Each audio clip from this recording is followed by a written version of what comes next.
Whether it happens in the schoolyard or online, bullying can have devastating effects for a child and for parents struggling to help stop it. Hi, I'm Pamela from WatchMojo.com, and today we're speaking to Dr. Lila Amorali, a psychiatrist at the Montreal Children's Hospital, about recognizing the signs of bullying in children and what can be done to help overcome it. Are there some key signs that parents can look out for if they suspect that their child is being bullied? Some of the most common characteristics would be a child that will start expressing have diminished interest for something that they liked before, a child that will become more withdrawn, that will start becoming anxious about going to school or frequenting a certain environment because sometimes it may not be in the school environment. When asked sometimes by the parents or even their peers or their siblings as to the reason, initially they may not divulge that information because they don't feel well about themselves or they want to hide it for different reasons.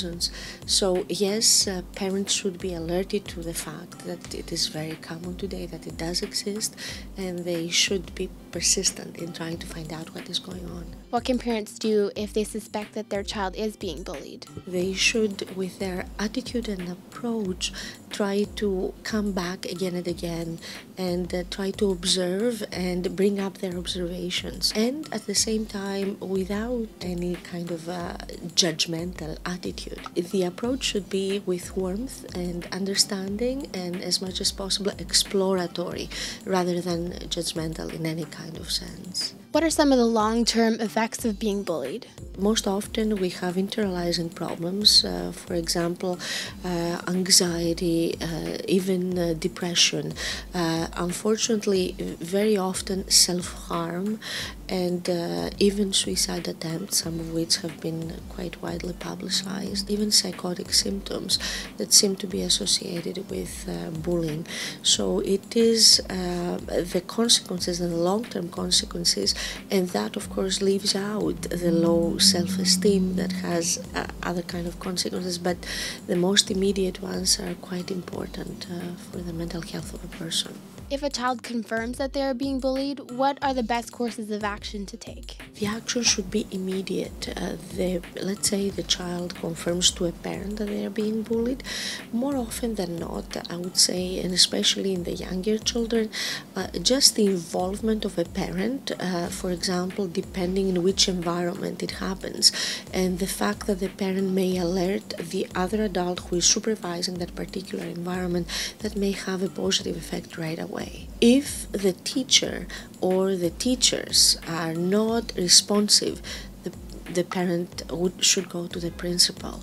And if the principal and the school are not responsible or they're not sufficient to contain that, all school boards have services and there is always a way to go higher and higher, especially if there is any evidence of it. Let's say cyberbullying, something that can be documented, is a criminal act. So somebody could go as far as, actually calling the police. If the problem is cyberbullying, what can parents do to make sure that their child isn't being targeted online? They have to be aware of all the different forms of cyberbullying. They should believe their child right away because many parents are not as familiar with how significant the problem can be for their child. If something is posted in a Facebook, it can be disseminated right away to at least hundreds of people or thousands of people, and it stays sort of forever. Children are very aware of these realities, and as parents, we haven't lived through that reality at that age, and the damage is not sometimes clearly understood. What doesn't work is telling the child to stop using that type of technology, because you could ban the computer at home, but there is computer access everywhere. You could take away the cell phone, but everybody else has a cell phone.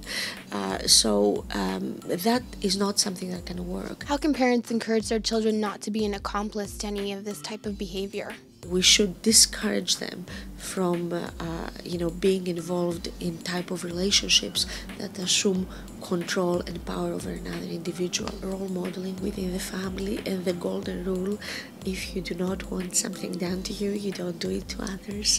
And if you wouldn't do something in real life, in direct contact, you don't do it through any other means. Thank you very much. Thank you.